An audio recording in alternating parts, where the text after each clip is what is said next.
মা ঠাকুমার কাছে শেখা রেসিপি নিয়ে আজ আপনাদের কাছে চলে এলাম। আমার আজকের রেসিপি হলো টমেটো ডাল। নমস্কার, আমি সহেলি, আপনাদেরকে আমার চ্যানেলে স্বাগত। এর জন্য আমি 200 গ্রাম মুসুর ডাল নিয়েছি এই কাপের মধ্যে। এবার মুসুর ডালটা আমি ভালো করে 3-4 বার ধুয়ে নেব। এখন যে গরম পড়ছে, ওয়েদার গরম হচ্ছে, এই টাইমে কিন্তু টমেটো ডাল খুব উপকারী। ডালটা আমি ভালো করে ধুয়ে নিচ্ছি। এবার ডাল সেদ্ধ বসিয়ে দিয়েছি। আমি যেই কাপে ডাল নিয়েছি সেই কাপের 1 কাপ জল দিয়ে আর 1 চামচ নুন দিয়ে আমি ডালটা সেদ্ধ বসিয়ে দিয়েছি। ডাল প্রায় সেদ্ধ হয়ে এসছে। এরকম ঢাকা দিয়ে দিয়ে রাখতে হবে আর মাঝে মাঝে নাড়তে হবে, নেড়ে দেখতে হবে ডালটা সেদ্ধ হয়েছে কিনা। আর ডাল যখন ফুটে উঠবে সেদ্ধ করার সময় প্রথমে কিন্তু একটা সাদা ফেনা আসতে পারে, সেই ফেনাটা আপনারা হাতা দিয়ে ছেঁকে ফেলে দেবেন। ডাল সেদ্ধ হয়ে গেছে। এবারে আমি কড়াই গরম বসিয়ে দিলাম। কড়াই আমি 2 টেবিল চামচ সর্ষের তেল দিয়ে দিচ্ছি। তেলটাকে ভালো করে নেড়েচেড়ে নিচ্ছি কড়াইয়ের চারধারে, যাতে কড়াইতে কিছু দিলে আটকে না যায়। সামান্য নুন দিয়ে দিলাম যাতে তেলে কিছু ফোড়ন দিলে ফোড়নটা গায়ে না ছেটে। এবার আমি সর্ষে আর শুকনো লঙ্কা ফোড়ন দিচ্ছি। আমি 4টে শুকনো লঙ্কা ছিঁড়ে ফোড়ন দিলাম আর 2 চা চামচ সর্ষে ফোড়ন দেব। আপনারা ঝালটা আপনাদের স্বাদ মতো দেবেন। এবার ভালো করে ফোড়নটাকে 2-3 মিনিট এরকম নেড়েচেড়ে ভেজে নেব।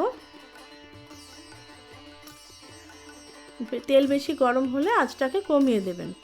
আঁচ কমিয়ে বাড়িয়ে আর মিডিয়াম আঁচে রেখে রান্নাটা করবেন। ফোড়নটা প্রায় রেডি হয়ে গেছে, সর্ষেগুলো ফুটে উঠছে। এবার আমি 1 মুঠো কারি পাতা দিয়ে দেব এই ফোড়নের মধ্যে। কারি পাতা দিলে একটা সুন্দর টেস্ট হয়। আর 1 চা চামচ নুন দিয়ে দিলাম। নুনটা আপনারা আপনাদের স্বাদ মতো দেবেন। কারি পাতা কিন্তু খুব উপকারী। কারি পাতাগুলোকে ভালো করে ভেজে নিচ্ছি। কারি পাতা ভাজা হয়ে গেছে। এবার 10টা টমেটো আমি আগে থেকে ধুয়ে কেটে রেখেছিলাম, সেই টমেটোগুলো দিয়ে দিলাম। নুন দিয়ে দিলাম। এবার টমেটোগুলোকে আমি ভেজে নেব। চিনি দিয়ে দিলাম। আমি এই কাচের বাটির 1 বাটি চিনি দিয়েছি, তার কারণ এই ডালটা একটু টক মিষ্টি ঝাল হবে, তাই চিনিটা কম দিলে খুব ভালো লাগবে না। তবে আপনারা যদি চিনি কম খান তাহলে আপনারা চিনিটা একটু কম দেবেন। আমি কিন্তু যেই অনুপাতে ডাল নিয়েছি, টমেটো নিয়েছি, আমি সেই অনুপাতে নুন চিনি সব দিয়েছি। আপনারা কম পরিমাণে করলে আবার বাকি নুন চিনি লঙ্কা সব কিছুর পরিমাণটা কমে যাবে।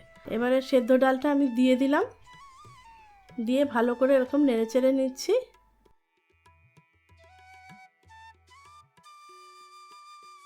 এবারে আমি জল দিয়ে দেব। এই কাঁচের বাটির 1 বাটি জল দিয়ে দিলাম।